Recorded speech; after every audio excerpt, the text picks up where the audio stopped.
I'm Luis Scott, managing partner of Bader Scott Injury Lawyers, one of the fastest growing law firms in the country, and I'm also the co-founder of 8-Figure Firm Consulting. I've successfully built multiple companies by focusing on leadership, operations, and culture. Using these principles, my companies have generated close to $100 million in revenue. But before any of this success, I started my legal career as a receptionist, and I worked my way up to becoming managing partner. In each episode of this podcast, I sit down with leaders and entrepreneurs who have had the guts to step out on their own and the courage to face adversity. They share with us their tips for achievement, the challenges they have faced, and the glory of success. I welcome you to the Guts and Glory Show.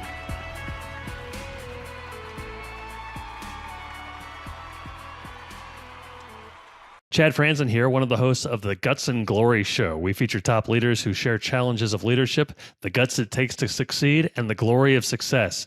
This episode is brought to you by 8-Figure Firm Consulting. At 8-Figure Firm, they help law firms grow to 8 figures. Luis Scott was telling me when he started his career, he was working over 80 hours a week to make partner. After that, he finally started his own firm and wished he had someone walking him through all the steps to growth. At 8-Figure Firm, they show you how to develop a business that works for you instead of you working for it. Go to 8figurefirm.com to learn more. Today we have Chad Clements, an entrepreneur and third-generation musician, starting parties all over the country with Dat Band, a professional event band with locations in New Orleans, Pensacola, Florida, and Atlanta, Georgia, and more cities coming soon. Hey, Chad, thanks so much for joining me today. How are you? Hey, Chad, I'm doing great. Thank you for having me. Hey, so tell me a little bit more about Dat Band and what you guys do. Yeah, absolutely. It'd be my pleasure. So we started around 2012. And, we basically want to impress that we play a wide range of music in a high energy, engaging way that just leaves people talking about the party for years to come. So what goes into that? What does that look like?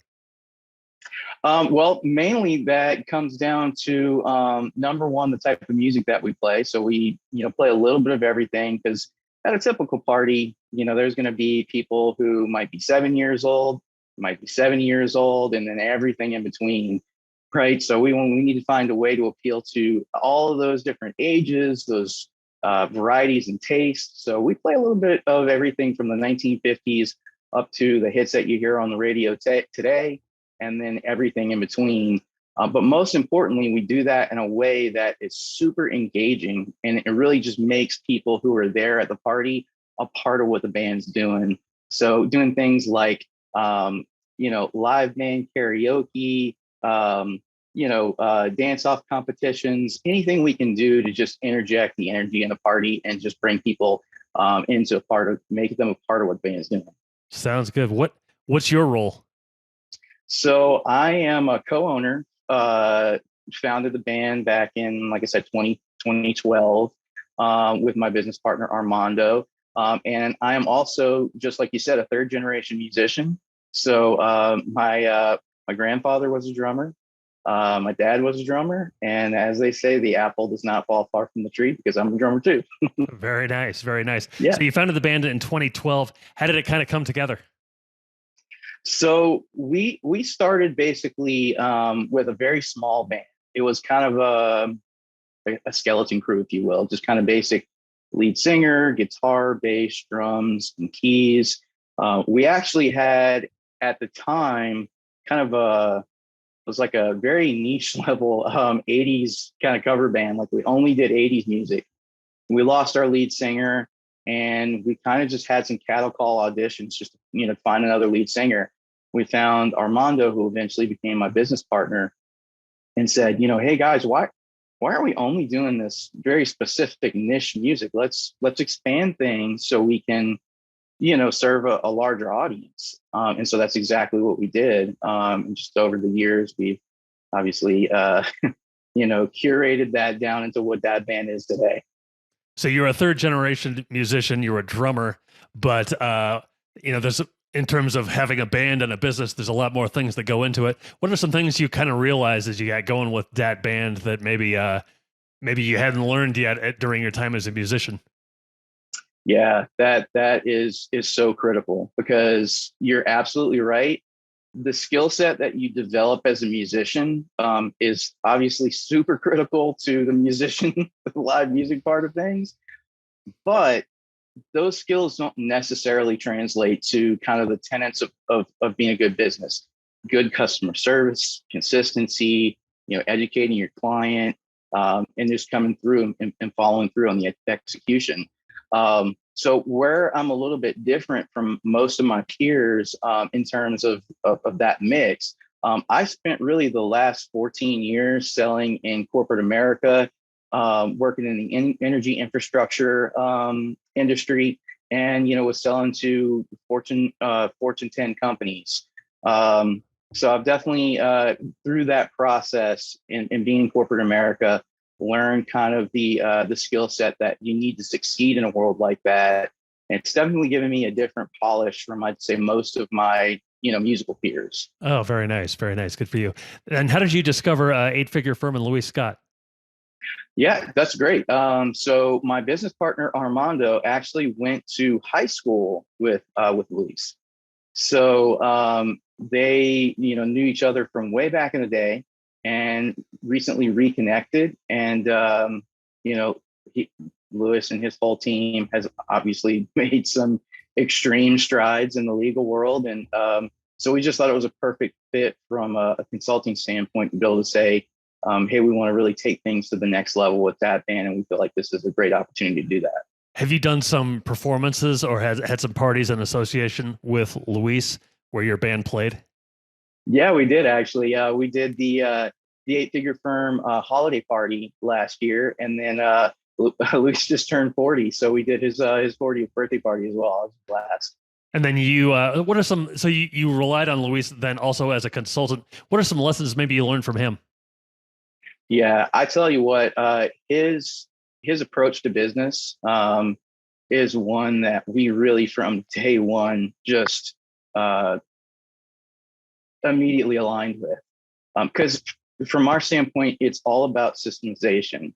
When we figured out that what we were doing with Dat Band was very much scalable, we knew that we needed a little help to kind of push through some of the obstacles and challenges that we knew were on the horizon.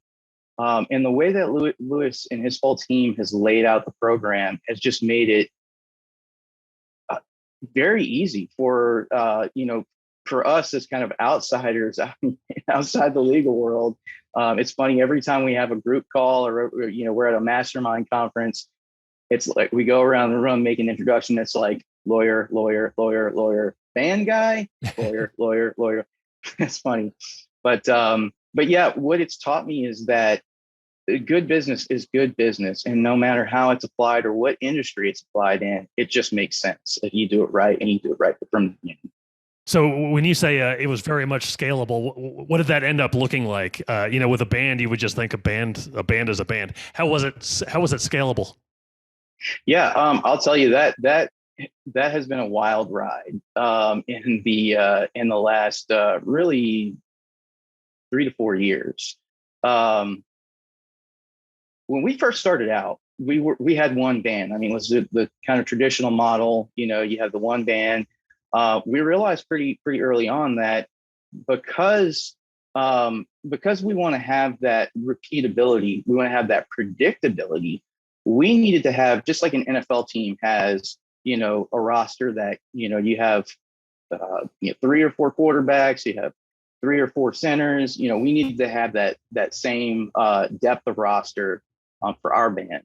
So we basically built that over time to make sure that we every time showed up without fail, delivered, on our promises without any exceptions. And really, honestly, it was COVID that taught us a huge lesson. With that being said, because we were now in a situation in the height of COVID, say like late 2020, where we might get a call from a musician a couple days before an event who said, "Hey, I'm so sorry to do this to you guys, but I've got to self-quarantine for the next 14 or 21 days or whatever the requirements were at that time. So having that depth of roster was invaluable for us to be able to, honor our obligations to our clients, and doing it in a way where we're delivering the same, the same product that we do each and every time. And so, we really sat down and said, well, here we are turning down a ton of work because the band books really anywhere from about 12 to 24 months in advance. I mean, we've got projects on the books right now for 2024. So with that being said, there's certain dates where we know they're in high demand, super high demand. And we said, well, is there anything that we are doing from a material standpoint that couldn't be replicated? And the answer is obviously not, because there's a ton of different, event bands that are out there working. So we said, well, why can't we apply all the lessons that we've learned with that band over the years and then turn that around into a business that's very much scalable? So one band in New Orleans turned into 2 bands, and that shortly turned into 3 bands, and now 4 bands. So we've been operating on that model, and it has been a runaway success. We've grown the business by a multitude of 6 over the last 2 years. Wow, amazing! And they all go by that. Dat Band. Yeah, we're a little bit of a market disruptors in that sense, because I don't know of any other band who is operating from a kind of, for lack of a better description, a franchise model, if you will. But what we've done here is basically taken everything about how an event band works and what product is delivered for an event band and reverse engineered the entire process.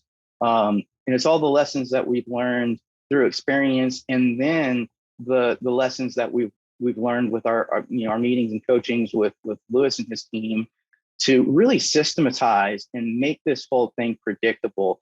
Our mission is to, can we use R-rated language on this podcast? Sure. Okay. Our mission is to deliver a kick-ass party without exception, without fail, every time for everyone. So having that repeatability, having that predictability, where we know, the musicians on stage really are less of a focus, because it's just like a Broadway show. We audition the right people. We have the song list, the material, just like they have the script and the show. And then we execute on that plan. And it's worked like gangbusters. When you formed a band back in 2012, as a drummer, did you imagine that it would turn into a scalable business like this? No possible concept. I had no idea that we'd take it as far as we've taken it.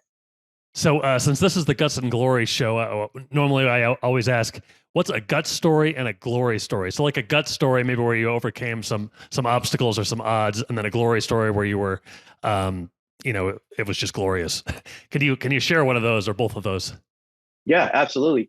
I feel like I'm going to repeat myself a little bit, but I think this is absolutely the Guts and Glory story mm-hmm. of that band. So, back in what was it, 2019, when we still had one band, and then kind of we had on the horizon, maybe we could do another band. Maybe it's an idea that we'll kind of put on the back burner, and then COVID hit. It completely rocked our industry. I mean, since we're in the live entertainment business, if there's no events, we were kind of dead in the water. Mm-hmm. So the thing is, when things started to come back, the fact that people had been in a time where there was no concerts, no parties, everyone was at home doing the same thing. There was all this pent up energy, and frankly aggression, just ready to get out there and party. So when the events industry came back, it came back with a vengeance, and that is a mild way of putting things. So the demand was insane. So the fact that we basically had the mechanical pieces in play to create a second band, we just decided to go out on a limb and say, okay, well, we know how this works. We know we know how to make this go. We know how to throw an amazing party and have people just ranting and raving about how much fun they had. So we took a leap of faith and we formed that second band. So from there, 2020 to 22, where we are today, where we have 6 bands in operation. I would never have expected, to be where we are today. But the glory is now the Dat Band model is completely changed, and so we can now bring this awesome party experience, no matter where you are in the country or the world, for that matter. I mean, the plan is the plan. The script is the script, and the cast is the cast. We have those pieces in play. We can execute an awesome party every single time. Are there kind of recruitment challenges for hiring people, to perform with kind of a scalable business brand rather than just a unique band? Are there recruitment challenges, or are people just happy to have like jobs? No, that's a great question. I mean, as you can imagine, recruiting a band member is a little bit different than, say, like a secretary or an HR manager. Mm-hmm. But we, because of the coaching that we've had with Luis, we now realize how important it is for us to have that team in place. Because here's the thing, I mean, we're 2 people, right? And we've expanded to a point where there's just no way that we can do everything that needs to get done in order to execute these events for our clients. So behind the scenes, we have a team with an HR manager, a band manager, a project manager, and an operations manager to make sure that at the end of the day, the client has nothing to worry about in terms of, is the band going to be there on time? Are they going to know the music that I want them to know? Are they going to have everything they need? All that stuff is taken care of. So our full-time HR manager does exactly that. He's also a musician, which makes him gives him a unique skill set to be able to audition musicians and say, okay, well, do you meet the bar for performance? Number one, if they can't do that, right, it's not a good fit for the organization. But also step 2, and I think this really has more of an impact on our clients and the organization on a whole, without being said, it's a more behind the scenes thing, but making sure that the musicians are aligned with our mission, our vision, and our core values. So for instance, one of the things that we, say to the musicians in the onboarding process is, there's basically a set of guidelines that we expect you to agree and to perform to. Things like, attending rehearsals, knowing the music, and then, little things that may not seem like they would make a whole lot of impact, but do. For instance, like, we don't drink alcohol on a job. That's really important to us because we want to make sure that everyone is in top working order, and we're there to work. We're there to drive the party, but we're not there to to be a guest at the party. So it's little things like that that really ensure that, again, we're coming back to that vision and we're delivering on every fun for everyone every time without fail or exception. Okay, great. Hey, I have one more question for you, but first, how can people find out more about Dat Band? Yeah, great question. So if you visit datband.com, it's DATBAND.com, you'll get answers to most of your questions. And there's a great contact us page there. So if you want to get in touch, you can do it phone, text, email. We're also on social media. Our handle is at DatBandLA, DATBANDLA. So hit us up there, DM, or just give us a follow. Final question. As you were growing up or getting into music, who were some inspirations or big influences for you? Oh, that's fantastic. So I guess my period of cutting teeth in music is a little bit different because of my family's, history with music. So my grandfather back in the day, he was playing big band, swing music. So think of Artie Shaw, Glenn Miller Orchestra, that type of music. And so that was kind of passed down to my dad, and then consequently passed down to me. So that's really how I kind of cut my teeth. I was, I playing a little bit of rock and roll here and there, which is like pretty typical for musicians, but I really cut my teeth on that style of music. So being, born and raised here in New Orleans, that style of music, and then Dixieland and jazz had a big foundation on just the way that I play music, the way that I listen to music and appreciate music. And I really, have to shout out to my mom and dad for all the sacrifices that they made over the years to keep me in lessons and keep me engaged. They saw that music was something that I really latched onto, and they were really the ones who gave me the opportunities to get where I am today. That's very nice. Very good. Hey, Chad, it's been great to talk to you. I appreciate you sharing your stories and your insights, and thanks for joining us on the Guts and Glory Show. Thank you, Chad. So long, everybody. You've been listening to the Guts and Glory Show with Luis Scott. If you enjoyed the show, be sure to share. For more information on this episode, please see the show notes at www.gutsandgloryshow.com. And join us next time as we talk to another leader in business that had the guts to overcome all odds for the glory of success.